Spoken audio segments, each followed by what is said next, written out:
ውድ ተመልካቾች ሰላም ጤና ይስጥልን ከኢሳት ነጻ ህዝብ ሚዲያ ባሳለፍነው ሳምንት ወደ እናንተ ካደረስናቸው ዜናዎች መካከል አበይት የምንላቸው መረርጠን በድጋሚ ወደ እናንተ የምናደርስበት ኢሳት ሳምንታዊ እነሆ ጀመረ። ደረጀ ይልማ ነኝ።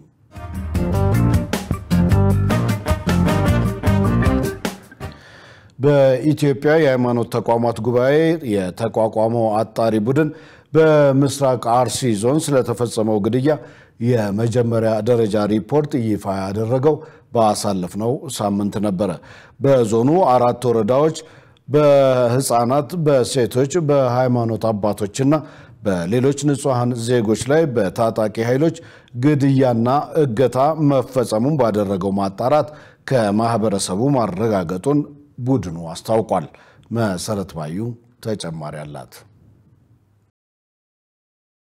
የኢትዮጵያ ሃይማኖት ተቋማት ጉባኤ በኦሮሚያ ክልል አርሲ ዞን በ4 ወረዳዎች የተፈጸመውን አሰቃቂ ድርጊት በሚመለከት ተቋቋመው አጣሪ ኮሚቴ የመጀመሪያ ደረጃ ሪፖርት እንዲሁም ሃይማኖት ለሰላም ለአንድነትና ለአብሮነት በሚል መሪ ቃል ህዳር 3 እና 4 በአርባ ምንጭ ከተማ የሚካሄደውን ሀገር አቀፍ ኮንፈረንስ አስመልክቶ መግለጫ ሰጥቷል። ከየቤተ እምነቱ የተውጣጡ 10 ልኡካን ያሉት ይህ አጣሪ ኮሚቴ በአርሲ ዞን ጉና፣ ሲርካ፣ መርቲና አንቆሎ ዋቤ ወረዳዎች በአካል በመገኘት የሀገር ሽማግሌዎችን ቄዎችንና የሃይማኖት አባቶችን ቃለ መጠይቅ በማድረግ መረጃ መሰብሰቡን የአጣሪ ኮሚቴው ሰብሳቢ መላከ ሰላም ዳዊት ያሬድ ገልጸዋል። ታጣቂ ኃይሎች በእነዚህ ወረዳዎች በህፃናት፣ በሴቶች፣ በሃይማኖት አባቶችና በሌሎች ንጹሃን የማህበረሰብ አባላት ላይ አሰቃቂ ግድያና እገታ መፈጸሙን ከማህበረሰቡ ጋር ባደረገው ማጣራት ማረጋገጡን ተናግረዋል። ምን ያህል ዜጎች ህይወታቸው እንዳለፈና የጉዳቱን መጠን ከመግለጽ የተቆጠበው አጣሪው ቡድኑ ይህ የመጀመሪያ ደረጃ ሪፖርት በመሆኑ ቀሪ በርካታ ስራዎች ሲጠናቀቁ ጥቅል መግለጫ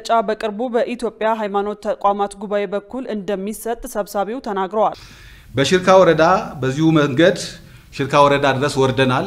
እዛው ቦታው ላይ ተገኝተናል። በዚሁ ወረዳ በተለያዩ ቀበሌዎች በሚገኙ ዜጎች ላይ በተለያየ ጊዜ ዘር፣ እምነት እንዲሁም እድሜና ጾታ ሳይለዩ ግድያዎች ተፈጽመዋል። ከተጎጂ ቤተሰቦችና ካነጋገርናቸው ሰዎች በተሰጠ ምላሽ ይህን የፈጸሙት ራሳቸውን የኦሮሞ ነጻነት ሰራዊት ብለው የሚጠሩ ወይም ሸኔ ወይም ደግሞ ፋኖ ናቸው የሚል ምላሽ ተገኝቷል። ሌላው ደግሞ በአንዳንድ ማህበረሰቦች ዘንድ ከግለሰቦች የተሰጠው ምላሽ ማንነታቸውን እንደማያውቁ ግን በሌሊት የሚንቀሳቀሱ ምንም የሃይማኖት መገለጫ የሌላቸው የታጠቁ ቡድኖች መሆናቸውን አክለው መልስ ሰጥተውናል። የችግሩ ተጋላጮች አንድ ወገን ላይ ያነጣጠረ ማለትም ብሔር ሃይማኖትን መሰረት ያላደረገ መሆኑንና ሁሉንም ያሳተፈ ማለትም አባገዳዎችን፣ አደስንቄዎችን እንዲሁም ሙስሊሙንም ሆነ የኦርቶዶክስ እምነት ተከታዩን እና ሌሎችንም የክርስትና እምነት ተከታዮችንም ጭምር የጎዳ ጉዳት መሆኑ ተገልጾልናል። አጣሪው ቡድን በተመለከተው ነገር አዝኗል ያሉት ሰብሳቢው መንግስት ግልጽ የሆነ ምርመራ እንዲያከናውን የማስጠንቀቂያ ስራ እንዲሰራና ጥበቃውንም እንዲያጠናክር ምክር ሐሳብ አቅርበዋል። ለሃይማኖት ተቋማት የምንለው ደግሞ የተለያዩ የሃይማኖት ተከታይ ማህበረሰብ መካከል የሚደረግ ውይይትና እንደዚሁም የተለያዩ ፕሮግራሞችን ማስተባበርና ማዘጋጀት ያስፈልጋል። በሁለተኛ ደረጃ የጋራ የሰላም መግለጫዎችንና የአብሮነት ጉብኝቶችን ማመቻቸት ያስፈልጋል። ቦታው ድረስ ሄዶ ተጎጂውንም ማህበረሰብ የማጽናናትና የማረጋጋት ስራ መስራት ያስፈልጋል። በሌላ በኩል የኢትዮጵያ ሃይማኖት ተቋማት ጉባኤ ጠቅላይ ጻፊ ቀሲስ ታጋይ ታደለ ጉባኤው በአርባ ምንጭ ከተማ ሀገር አቀፍ ኮንፈረንስ ለማካሄድ ዝግጅት ማጠናቀቁን ገልጸዋል። በሀገራችን አንዳንድ አካባቢዎች ኦሮሚያንም አማራን ክልልም ሌሎችንም ጨምሮ እየታሉ ያሉ ግጭቶች፣ አለመግባባቶችና መሰል ጉዳዮችን ለማስቆምና ሰላም ለማስፈን የሚደረግ ሁለንተናዊ ጥረትን የማገዝ ነው። እነዚህ አለመግባባቶችና ቅራኔዎች በጥበብ በመነጋገርና በውይይት የመፍታት ችሎታንና ልምድን ማሳደግ ወይንም ማዳበር ነው። ኮንፈረንሱ በሰላም እንዲጠናቀቅ ከጸጥታ ጋር በተያያዘ መንግስት ድጋፍ እንዲያደርግ የኢትዮጵያ ሃይማኖት ተቋማት ጉባኤ ጠይቋል። በሚሊዮን የሚቆጠሩ የአፍሪካ ህፃናት በተለያዩ መንገዶች ጥቃት እንደሚደርስባቸው ተገለጸ። የህፃናትን ጥቃት በሚመለከት ተጠያቂነት ውጤት እስኪያመጣ ድረስ አጠናክሮ መስራት እንደሚገባ የኢፌዴሪ ሴቶችና ማህበራዊ ጉዳይ ሚኒስትር ዶክተር ኤርጎጌ ተስፋዬ ገልጸዋል። መሳይ ገዛኸኝ የህፃናትን ጥቃት ለመከላከልና ምላሽ ለመስጠት በተፈረመው የቦጎታ ስምምነት መሰረት ባለፈው አንድ ዓመት የተከናወኑትን ተግባራት አፈጻጸም ለመገምገምና የቀጣይ ጊዜ አቅጣጫን ለማስቀመጥ የሴቶችና ማህበራዊ ጉዳይ ሚኒስቴር ከባለድርሻ አካላት ጋር ለ3 ቀናት የሚቆይ ኮንፈረንስ አዘጋጅቷል። የሚኒስቴሩ ሚኒስትር ዶክተር ኤርጎጌ ተስፋዬ የተለያዩ እቅዶች ማሳካት ብንችልም ግጭት፣ መፈናቀል፣ ድህነትና የአየር ጠባይ ለውጥ በሚያስከትለው ቀውስ ህፃናት አሁንም ለጥቃት እየተጋለጡ ሆነ የሚከተሉትን ማድረግ ይጠበቃል ብለዋል። እኛ በመጀመሪያ የግዴታ እንደ ሀገር ተጠያቂነት በርግጥም ውጤት ማምጣት እንዲችሉ ማድረግ ይኖርብናል። ሁለተኛው መረጃዎችን በአግባቡ በማስቀመጥ ፖሊሲዎች እንዲቀረጹና ውጤት እንዲያስመዘግቡ ማድረግ። ሶስተኛው መንግስት፣ የሲቪል ማህበረሰብ ድርጅቶች፣ በግለሰቦችና በማህበረሰቡ በኩል ቋሚ የሆነ የጋራ ስራዎች መስራት ያስፈልጋል። በአራተኛ ደረጃ ህፃናትና ወጣቶች የነቃ ተሳትፎ እንዲያደርጉ የለውጡ አካል እንዲሆኑ እንጂ የበላዮቻቸው መጠቀሚያ እንዳይሆኑ መስራት ያስፈልጋል። የዓለም አቀፍ ጤና ድርጅት የኢትዮጵያ ተወካይ ዶክተር ካሶሎ ፍራንሲስ የህፃናትን ጥቃት በሚመለከት የሚሰሩ ስራዎች በአሁኑ ሰዓት ወደሚመዘንበት ድርጊት ሊለወጡና ውጤት ሊያመጡ ይገባል ያሉ ሲሆን ተቋማቸው ጉዳዩን በሚመለከት የሚያከናውኗቸውን ተግባራት አብራርተዋል። ተቋማችን የተለየ ሚና ይጫወታል። ተጎጂዎችን በመለየትና በመንከባከብ ብቻ ሳይሆን መረጃዎችን ማጠናከር ላይና ፖሊሲዎችን ማመላከት ላይ ይሰራል። ጤና ብቻውን መፈጸም የሚችለው ነገር የለም። ፍትህ፣ ተጠያቂነትን ማስፈን፣ ትምህርት፣ የእውቀት አቅምና መረጃ መስጠት፣ የማህበረሰብ ጥበቃ ደግሞ እንክብካቤና ድጋፍ ማድረግ ይጠበቅባቸዋል። በህፃናት ላይ የሚደርስ ማንኛውም ጥቃት ሁሉም ማህበረሰብና መንግስት ሊሰሩበትና መንግስት ደግሞ በተለይ በበጀት ማገዝና ጥቃቱን ለማቆም መስራት ይኖርበታል።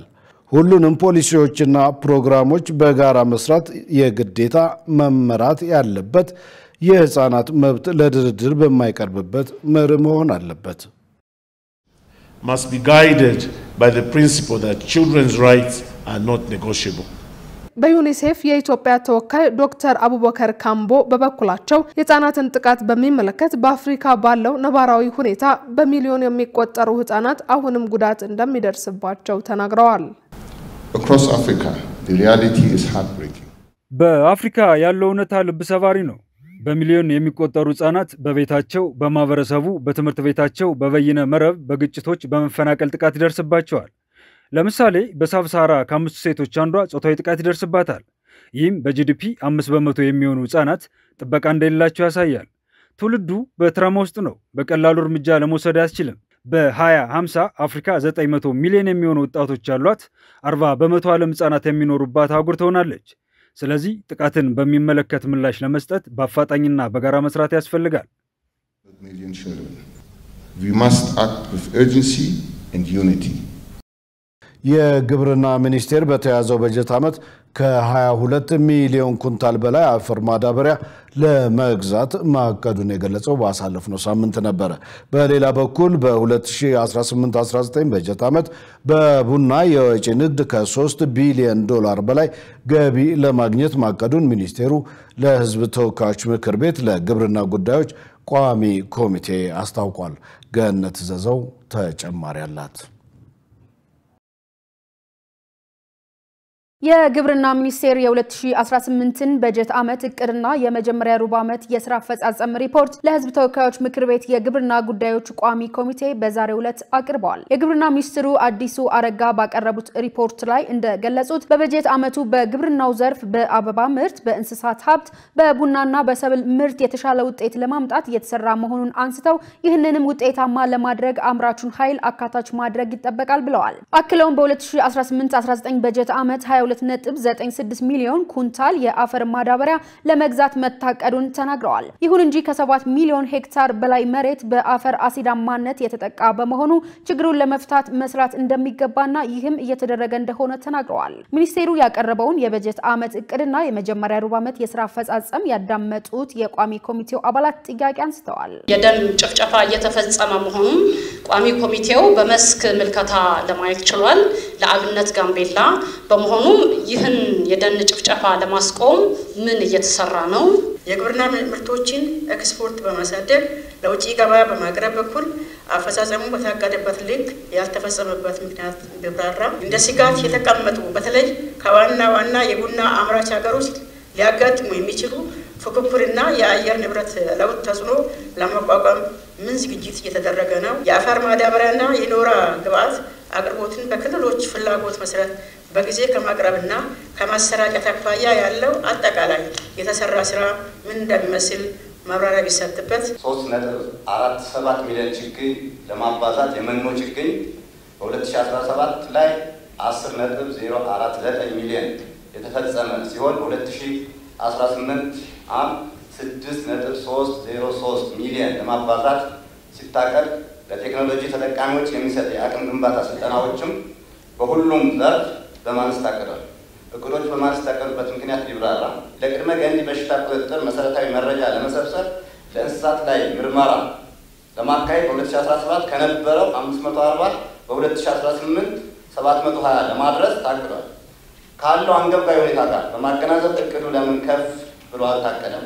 የማዳበሪያ አቅርቦቱ የግዢ ወቅታዊነት ከብልሹ አሰራር የጸዳ ከመሆኑ ጋር እና ለተገልጋይ አርሶ አደሮች ወይም ተጠቃሚ አርሶ አደሮች በጊዜ እና በፈለጉት ደቂቃ ሰዓት ከማድረስ አኳያ ሂደቱ እንዴት እየተገመገመ ነው ያለው? ምርጥ ዘር ዕቅድን ደግሞ ስናይ አምናም 2 ሚሊዮን ነው የታቀደው፣ ዘንድሮም 2 ሚሊዮን ነው የታቀደው። ይሄ መንግስት አብስቶ አቅዶ አልቆ ከመፈጸም ግብ ጋር ተያይዞ ለምንድን ነው ባለበት እንዲሆን የተደረገው? ለተነሱት ጥያቄዎች የግብርና ሚኒስትሩና የተጠሪ ተቋማት የስራ ኃላፊዎች ምላሽ ሰጥተዋል። የመኖ ችግኝ ስራ ደግሞ 2017 ከነበረው በ40% ቀንሷል። ተቀንሶ ለሁሉም መዳረስ አለበት። ስራዎቹ በሙሉ መቆም ስለሌለባቸው መሬት ንጥቂያ የተባለው ነው። የመሬት ንጥቂያ ያው ስጋት ነው። አሁንም የታቀደው ወደ 3 ቢሊዮን ነው። በ4 ወር ወደ 1 ቢሊዮን አካባቢ የተጠጋን ስለሆነ እቅዳችን እስከ ሰኔ 30 ከ3 ቢሊዮን በላይ ገቢ የምናስገኝ መሆኑን ከአሁኑ ማሳያዎቹ ያሳያሉ።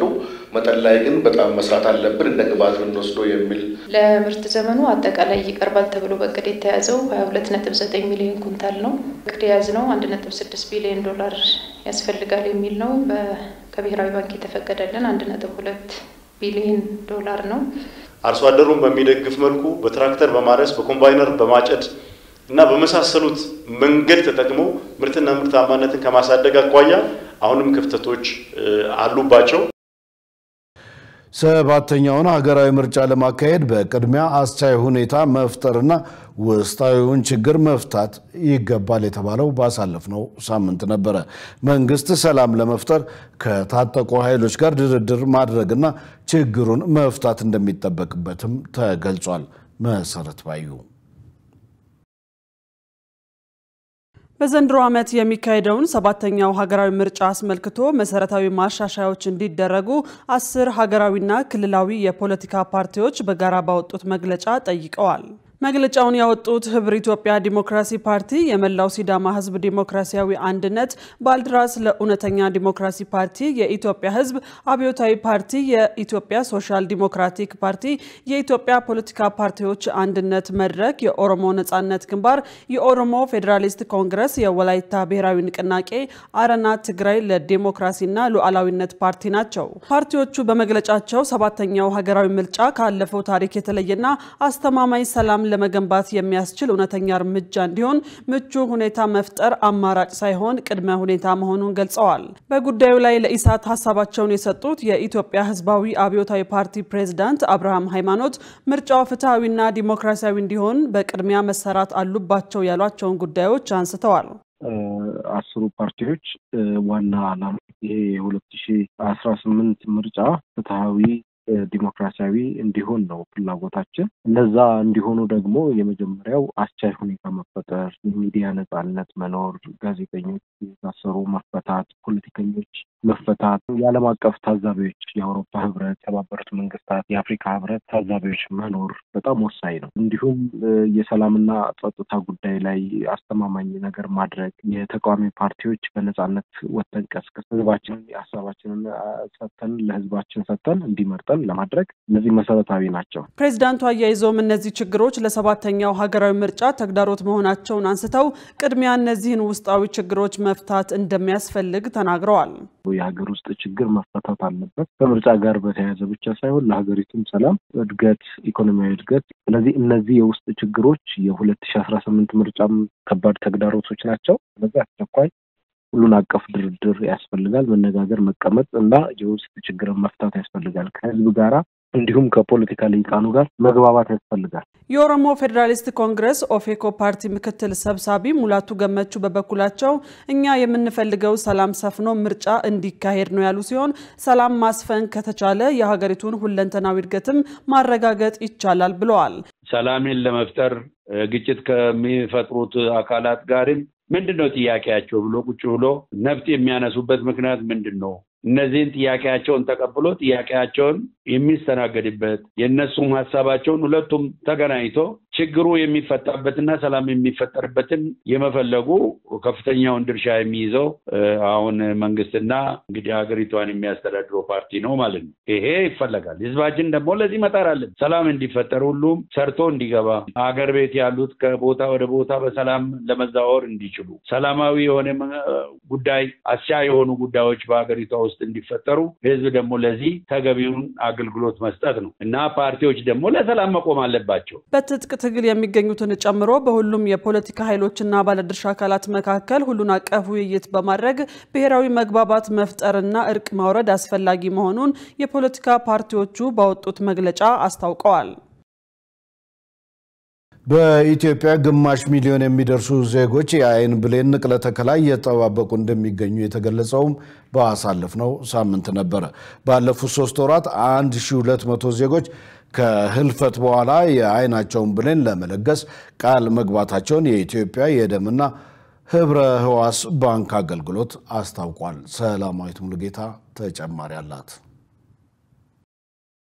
አይን ብርሃን እንዲያሳልፍና እንዲያይ የሚያደርገው የአይን ክፍል ብሌን በተለያዩ የተፈጥሮና ሰው ሰራሽ አደጋዎች ሊጎዳ እንደሚችል ባለሙያዎች ይገልጻሉ። ኢትዮጵያ የአይን ብሌናቸውን አጥተው የአይን ብሌን ንቅለ ተከላ የሚጠባበቁ በርካቶች ቢሆንም የአይን ብሌናቸውን ለመለገስ ቃል የሚገቡ ዜጎች ቁጥር አነስተኛ በመሆኑ ሕክምናውን በችግር የተሞላ እንደሆነ ይገለጻል። የኢትዮጵያ ደምና ህብረ ህዋስ ባንክ አገልግሎት የህዳር ወር የአይን ብሌን ለጋሾቻችን የሁልጊዜም ጀግኖቻችን በሚል መሪ ቃል ግንዛቤ በመፍጠርና ልገሳው ባህል እንዲሆን የንቅናቄ ስራ እየተሰራ ይገኛል። የኢትዮጵያ ደምና ህብረ ህዋስ ባንክ አገልግሎት የህዝብ ግንኙነት ዳይሬክተር ነጋ ደምሴ እንደገለጹት በተያዘው ወር 1500 ዜጎች ከህልፈት በኋላ የአይናቸውን ብሌን እንዲለግሱ ቃል ለማስገባት እቅድ ተይዞ እየተሰራ መሆኑን ገልጸዋል።